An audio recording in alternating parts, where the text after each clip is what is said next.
SCP-017. Classe, QT. SCP-017 est maintenu dans une cage en verre acrylique, suspendue au centre d'une pièce en béton mesurant 5,5 mètres de longueur sur 5,5 mètres de largeur et une hauteur de 4,27 mètres. Située au mur, au plafond et au sol de la salle, des projecteurs éclairent directement la cage en acrylique, afin d'assurer une exposition constante de SCP-017 à la lumière, et ce, sous tous les angles. Le personnel affecté à la salle de contrôle de SCP-017 doit veiller au bon fonctionnement des projecteurs et du générateur électrique de secours, et ordonner une maintenance immédiate dès la connaissance d'une lampe grillée ou d'un problème avec le générateur. L'unique circonstance sous laquelle le personnel est autorisé à s'introduire dans la cellule est de remplacer les lampes.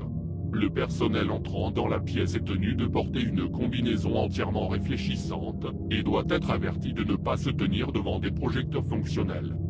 SCP-017 est une figure humanoïde d'environ 76 cm de haut et anatomiquement semblable à un jeune enfant, mais sans aucun trait corporel discernable.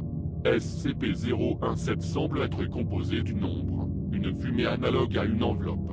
Aucune tentative pour déceler un quelconque objet sous l'enveloppe n'a abouti, mais cette possibilité n'a pas été exclue. La réaction de SCP-017 sur une ombre projetée sur lui est immédiate et rapide.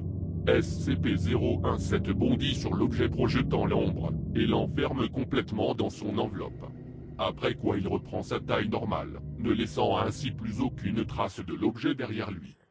Il est conseillé aux membres du personnel disposant d'une autorisation bêta ou plus de consulter le document 0171.